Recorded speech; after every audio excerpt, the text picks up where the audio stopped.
Mesdames et messieurs, bonsoir. Merci d'être connectés sur Mediato Africa, votre programme Z2OM. Le Zoom de ce jour, produit dans le sud de la France, s'intéresse à un homme atypique. Après des études d'ingénieur agronome, il se tourne vers sa passion, la danse contemporaine et afro-américaine. Il est chorégraphe, danseur, professeur, chercheur et conférencier français d'origine camerounaise.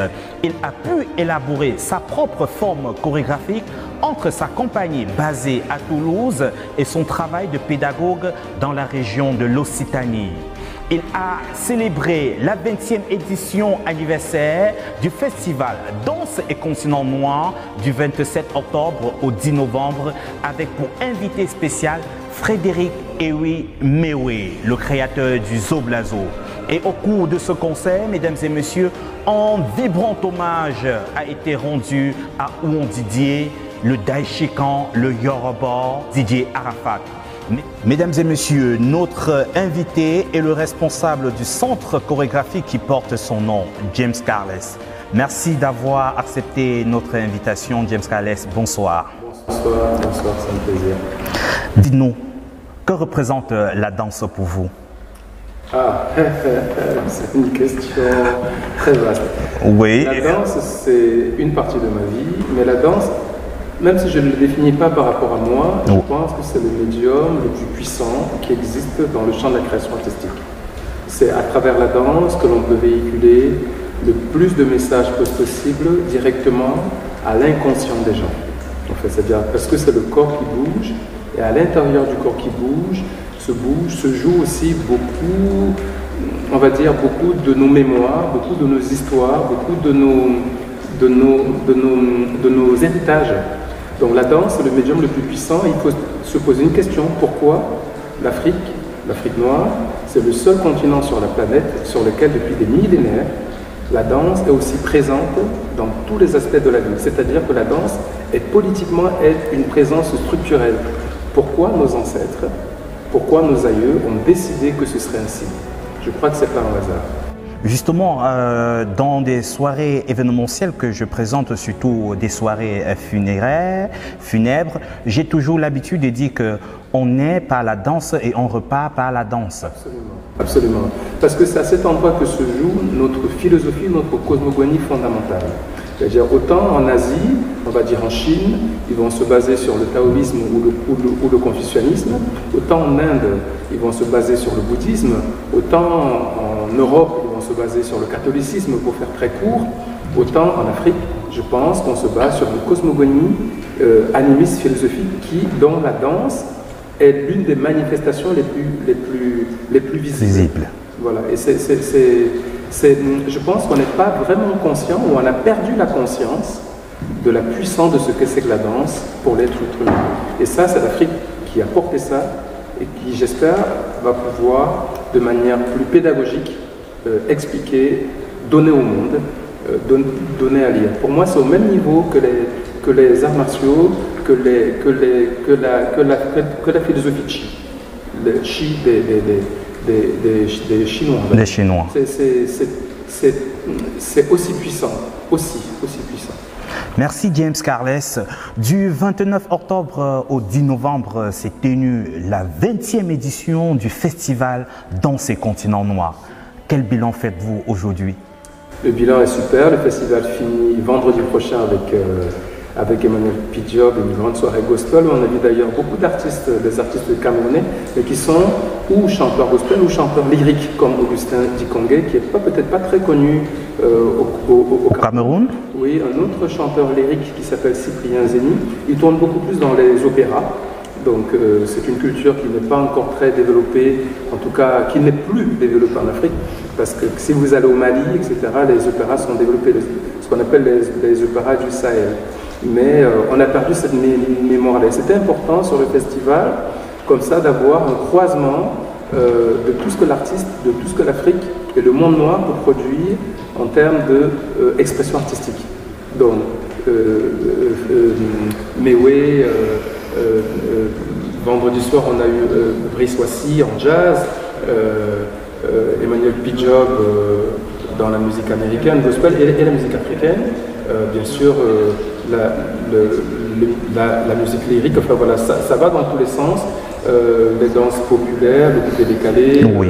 l'afrobeat, mais en même temps des danses très contemporaines. Voilà. C'est vraiment que ça circule, comme je pense que j'ai reçu de l'Afrique l'idée que les choses doivent circuler. Merci James.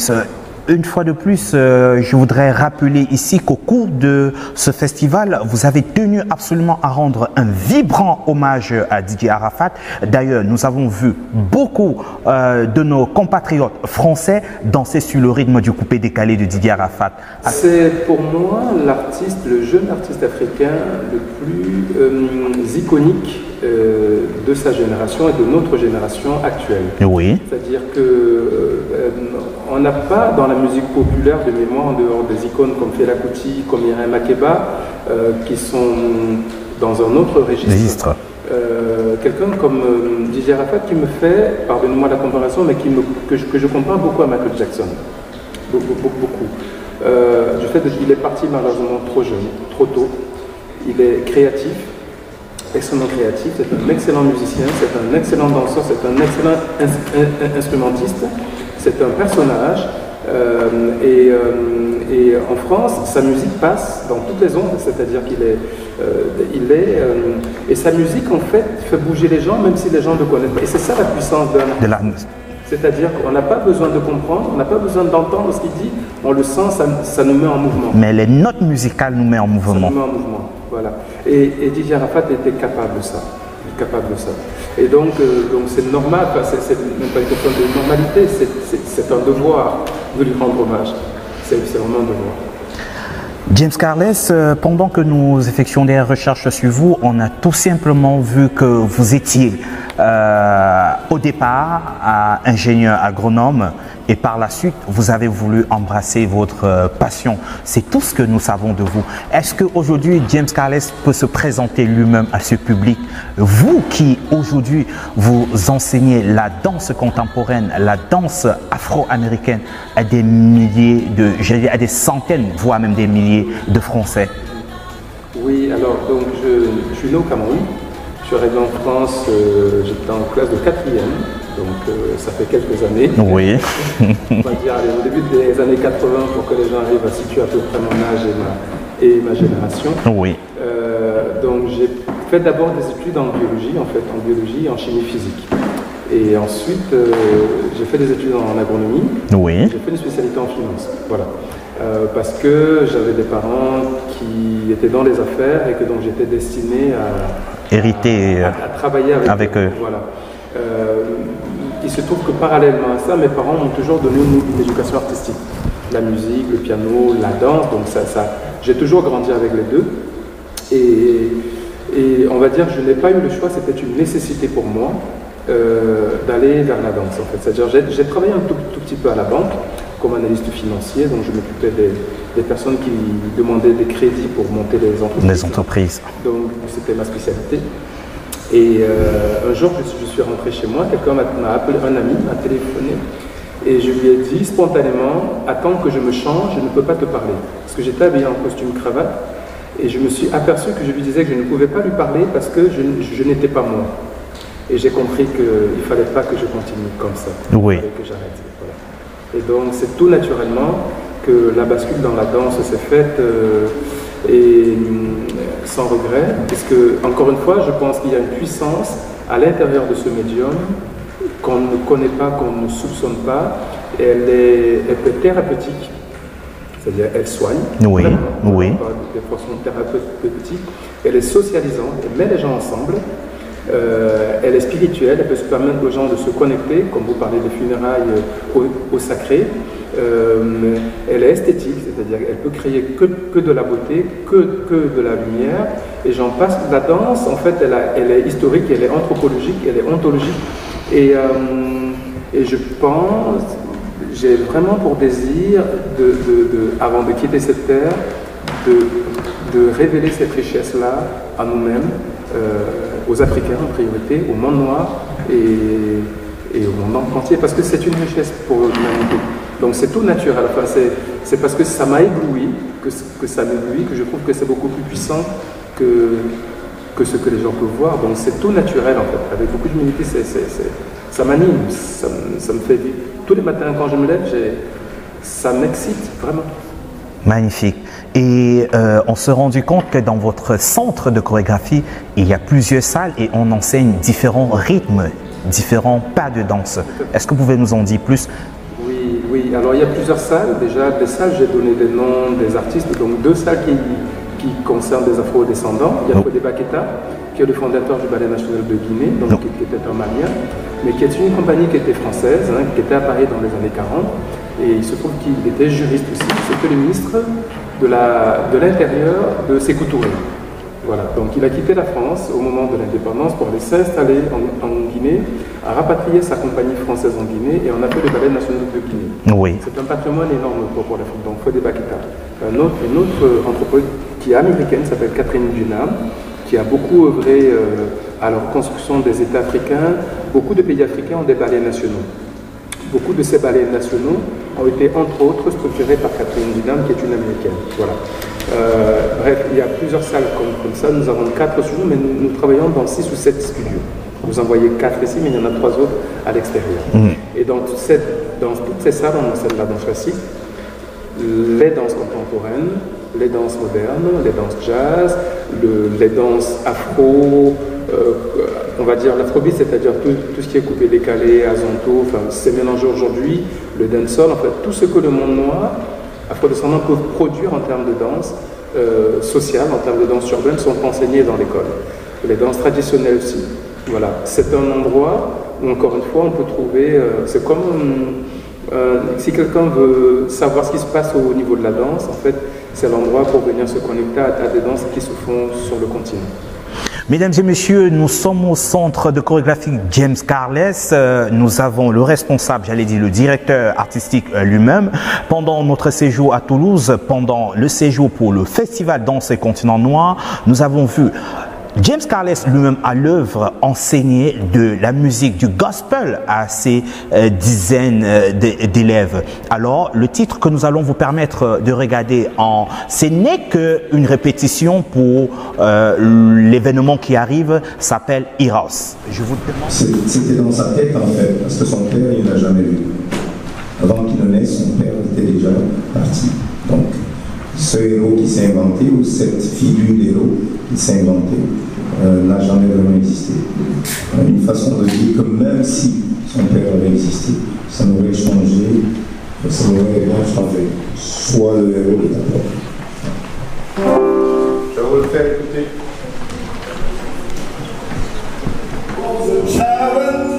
But I knew that I wanted to be a hero. Le cœur d'un réussi.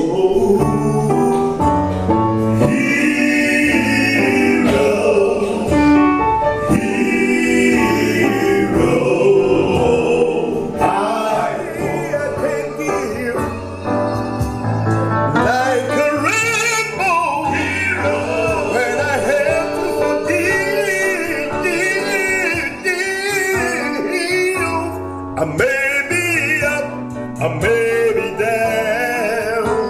I have to try. I have to try. Yes, like a hero. Have to try like a hero, like a hero, like a hero, like a hero, like a hero, just like a hero. Try like a hero, like a hero. Try like a hero, Try like a hero, Try like a hero,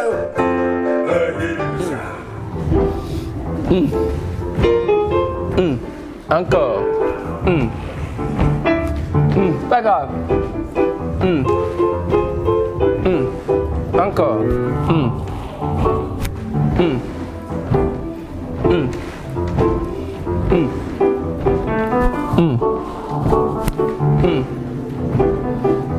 Maintenant, en fait, tout est suivi sur un temps. Go.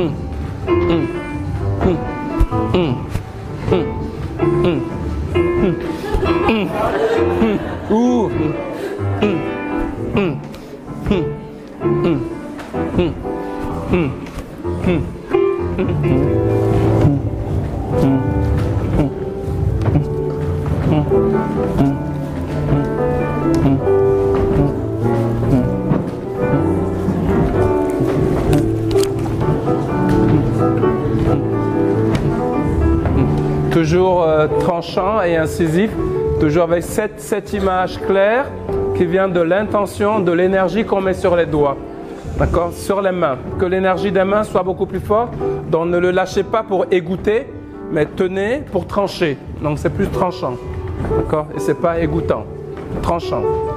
Voilà. Et le fait que ce soit près des poumons, près du corps, c'est comme si c'était vers soi, d'accord. Donc ce n'est exactement. Donc ce n'est pas adressé au public, c'est plutôt vers soi. Tout est tourné vers soi. D'accord?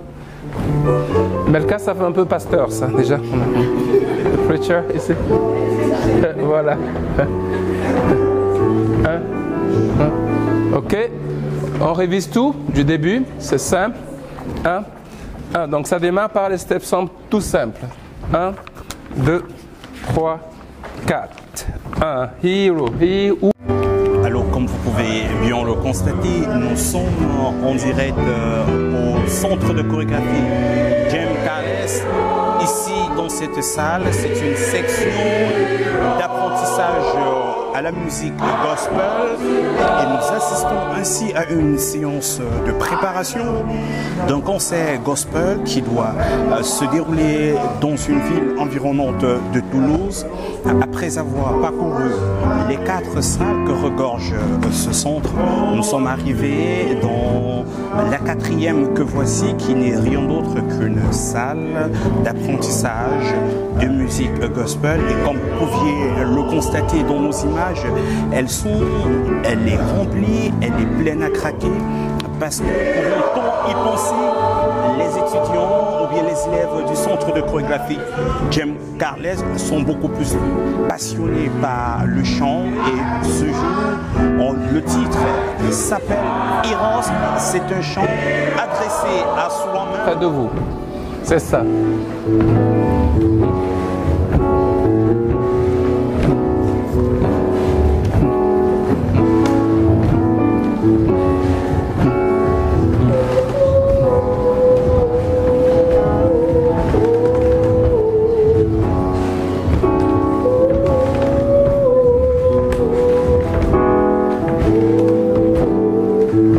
Près, très près de soi, ne l'envoyez pas au public. Voilà, près de la poitrine, voilà, près de soi.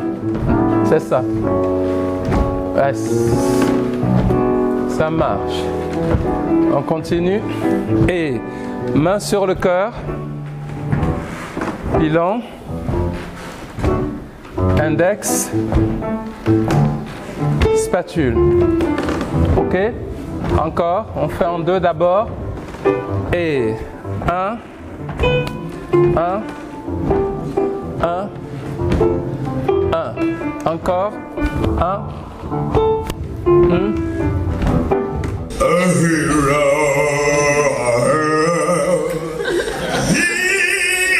Attention au saut.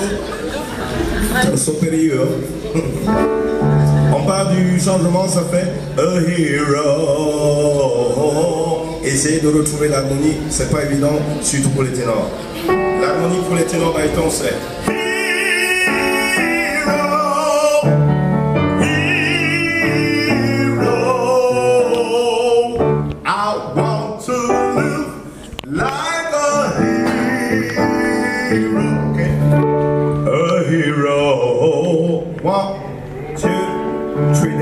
à vous.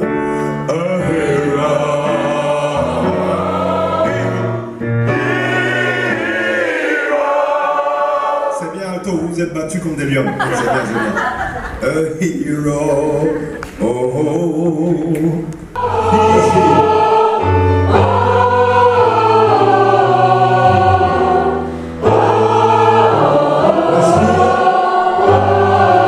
Super. Alors, James Carles, vous venez de nous expliquer que vous avez 4 salles et 3 autres studios à l'extérieur, mais on se rend compte qu'ici, on n'enseigne pas que de la danse, mais on enseigne aussi de la musique, Absolument. le gospel. Absolument. On enseigne la musique gospel, on enseigne la danse, les chants. Voilà, parce qu'en fait, la danse et la musique, c'est la même chose. Dans beaucoup de langues africaines, c'est la même chose. C'est le même nom. Ouais. Moi, je suis d'origine bamileke, enfin, je suis bamileke, et la danse, chez moi, c'est un chi, la musique, c'est un chi, l'eau, c'est un chi. Donc, quand on danse, on dit comme un zenchi. Quand ça veut dire je donne de la densité de l'eau à l'eau, c'est une manière, je le traduis très très vite. Quand on fait de la musique, on dit comme un bouchi, voilà. Mais on peut aussi dire quand on danse comme un oranchi, je marche l'eau, voilà. Quand on boit de l'eau, on dit comme un mouchi, voilà. C'est la même Magnifique. chose. C'est la même chose. Magnifique. Et donc on est dans beaucoup de langues africaines, c'est comme ça. D'ailleurs, c'est un chi. J'étais au Niger, ils m'ont dit, ils disent aussi un chi. Oui. Donc on a donc musique et danse pour moi c'est très dur. On ne peut pas apprendre la danse si on n'apprend pas la musique. Donc en fait vous avez vu que le gospel, on apprend la musique contemporaine, on apprend la musique jazz, on apprend la musique classique.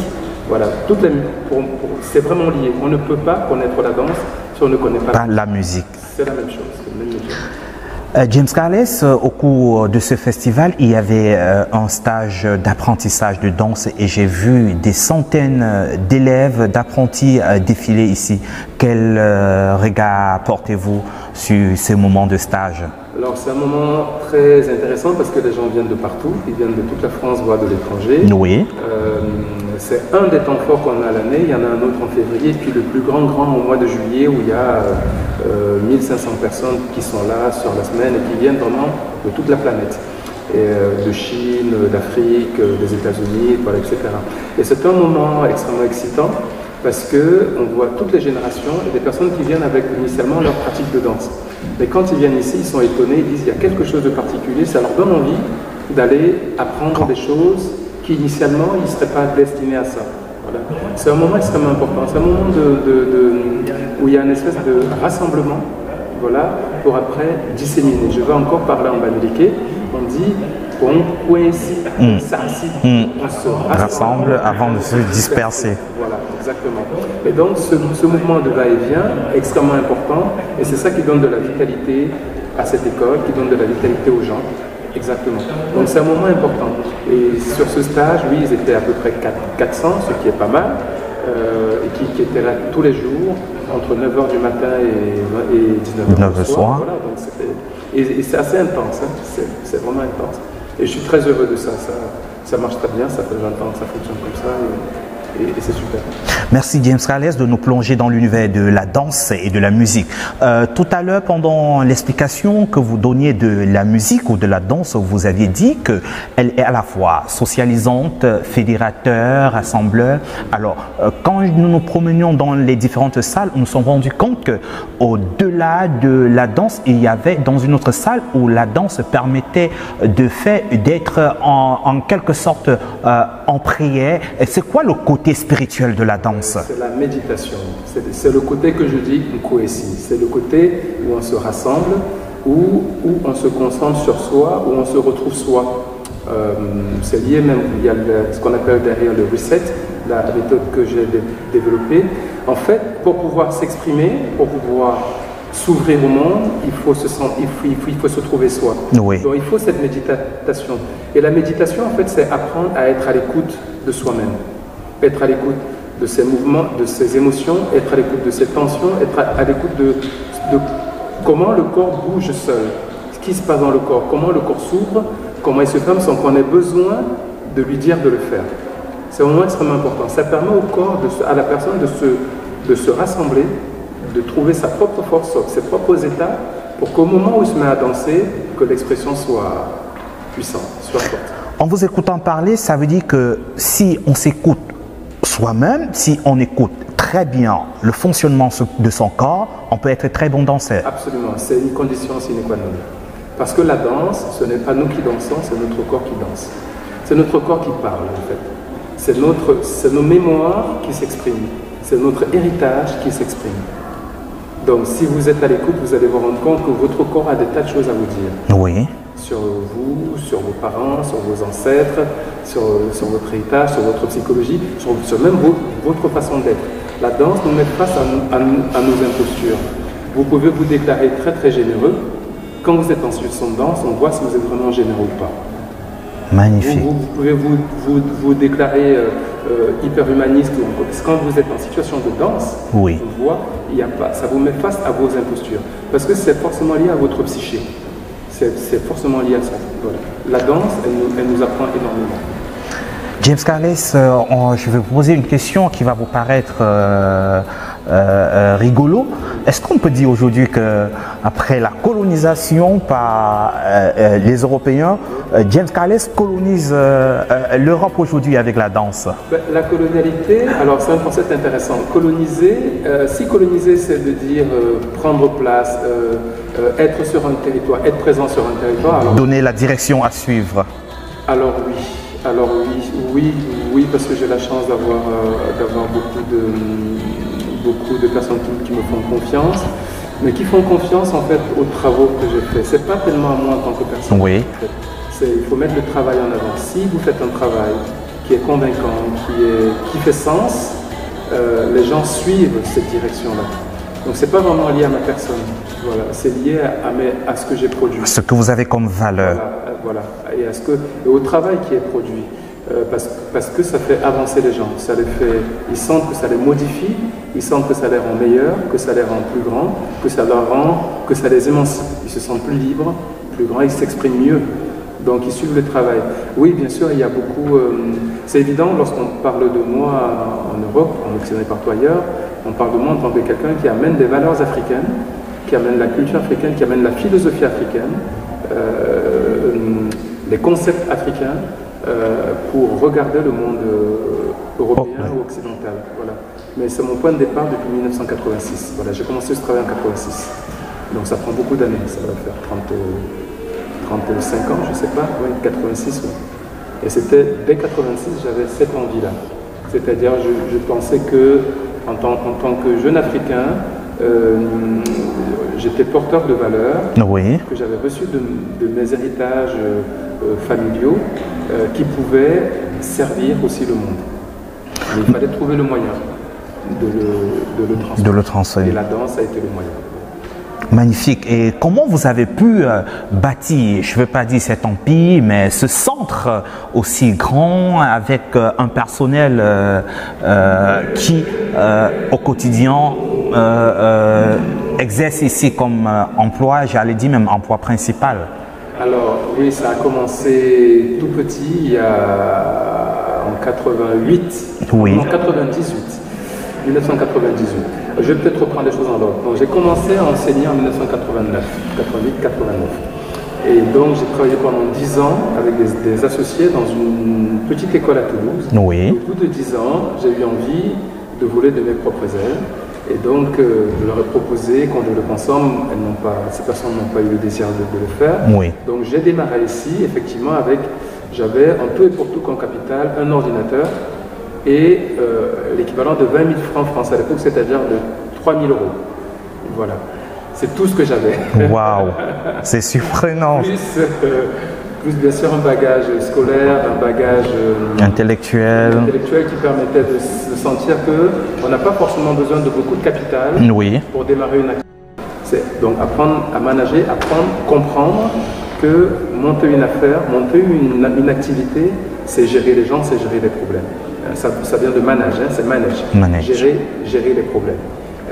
Donc intégrer ça, et je pense que ça ira bien. Si vous entreprenez, que vous dites « Ah, il y a trop de problèmes, ah, tel machin », alors ça veut dire que vous êtes peut-être pas au bon endroit. Quand on entreprend, nécessairement, il y a des difficultés. On est là pour gérer les difficultés, pour gérer les flux. Les flux qui vont bien, les flux qui vont pas bien. Voilà, c'est bien. Donc, aux jeunes, il faut travailler, il faut y croire. Mais les jeunes Africains, il faut se former. Même à la danse, il faut se former. Beaucoup ne se forment pas, à mon avis, assez. Beaucoup ne se forment pas assez. Il faut pousser les études chorégraphie. Pousser sa danse, sa technique de danse, et pousser aussi la technique de chorégraphie. C'est deux choses qui n'ont rien à voir. Et ce sont deux domaines qui n'ont rien à voir. La chorégraphie est à la danse ce que la médecine est à la santé. Ou le journaliste ou le journalisme, ce que le journalisme est à l'information. Oui. C'est une science qui permet de comprendre ce qu'on appelle l'écriture. Comment mettre des choses en scène qui font sens aux gens. Vous apprenez à écrire. Vous apprenez à écrire la danse, à mettre la danse en scène. Et ça demande des études, c'est des choses qui s'apprennent. Et quand on connaît les codes, quand on connaît la méthodologie, ça développe la créativité. Mais beaucoup pensent que parce qu'ils sont africains, ils savent bouger, parce qu'ils connaissent une danse, ils sont les rois du monde. Et peut-être... C'est l'heure quelquefois. Il faut se former. Vous parliez de Mewe, vous avez vu le conseil, l'artiste, le professionnalisme qu'il a, la musique qu'il détient, même Didier Arafat, ils ont une structure, ils ont une fondation. C'était des travailleurs de folie, ce sont des travailleurs de folie. Ils travaillent. Il faut travailler et structurer, faire des études. Merci James Carles, nous allons retenir ce que vous venez de nous enseigner ici même dans votre centre de chorégraphie. Si la chorégraphie est à la danse, ce que la médecine est à la santé, tout de même ce que le journalisme est à l'information. Exactement. Merci, très bien. Alors nous allons conclure cette partie tout en vous posant la question, celle de savoir quel regard portez-vous sur votre pays d'origine aujourd'hui? Beaucoup d'espoir et beaucoup de tristesse. Beaucoup de tristesse parce que je suis de l'ouest du Cameroun et le sud-ouest qui est juste à côté, qui est frontalier, est en difficulté incroyable. Dans le village dans lequel je suis originaire, qui est Bana, on a énormément de personnes qui viennent du sud-ouest, qui ont fui la guerre, qui ont fui les violences. Donc c'est une situation extrêmement préoccupante et c'est extrêmement triste. En même temps, je vois beaucoup de jeunes qui entreprennent, je vois de l'espoir, je vois des gens qui ont des choses à dire. Donc je suis attristé, je pense qu'il y a une énergie qui pour l'instant est empêchée, je pense, vraiment. Et j'espère que nous trouverons les solutions pour que ça se structure et que ça se libère et que chacun trouve sa place et que le pays soit en paix. Mais je trouve que le pays est en difficulté, est en grave difficulté. Et c'est très inquiétant. Allez, merci James Carles. Nous allons certainement conclure cette émission en vous demandant d'adresser un message aux Africains passionnés de la danse ou bien de la chorégraphie, puisque la chorégraphie est directement lié à la danse. Je demande de venir assister au spectacle. Quand les Africains font des projets, allez les soutenir en allant voir les spectacles. Voilà, c'est le meilleur soutien que vous pouvez faire aux artistes, c'est d'aller voir le spectacle, c'est de regarder leurs vidéos sur Internet, de mettre des likes, comme ça on sait que vous existez et que vous nous regardez, et ensuite d'aller, si vous pouvez aller lire, regarder, vous documenter et savoir ce que nos ancêtres nous ont légué de plus précieux et qui persiste encore aujourd'hui, c'est l'art de la danse et tout ce qui s'inscrit dedans. Tous les chamans que vous connaissez, tous les prêtres traditionnels, ils dansent pour soigner. Ils dansent pour convoquer les dieux. Ils dansent pour mettre les gens ensemble. Et ce n'est pas un hasard. Voilà. Donc soyons fiers de ça et ne dénigrons pas notre plus fort capital, parce que je pense qu'on les dénigre un peu. Souvent, on dit, souvent on me valorise plus en tant qu'ingénieur qu'en tant que danseur, parce qu'on pense que ingénieur c'est mieux que danseur. Je pense que c'est équivalent, c'est même peut-être pas forcément vrai, voilà. Et qu'il faut que nous arrêtons de dénigrer ce que nous avons de fondamental, de structurel, de puissant pour le monde, pour la planète. Merci, à bientôt. Merci James Carles. Mesdames et messieurs, merci d'avoir regardé ce programme. Nous disons merci à toutes ces personnes qui ont collaboré à la production de cette émission. Nous disons merci à Serge Ngomsi, à Ifra Brian. Nous disons merci aux collaboratrices de James Carles. Nous disons merci à Daniel Afumba Massamba. Nous disons merci à Françoise qui nous a d'ailleurs transportés dès le premier jour. Merci à vous tous d'avoir regardé cette édition. Nous allons quitter tout en vous laissant sur ce petit documentaire qui retrace cette semaine du festival Danse et Continent Noir. À plus.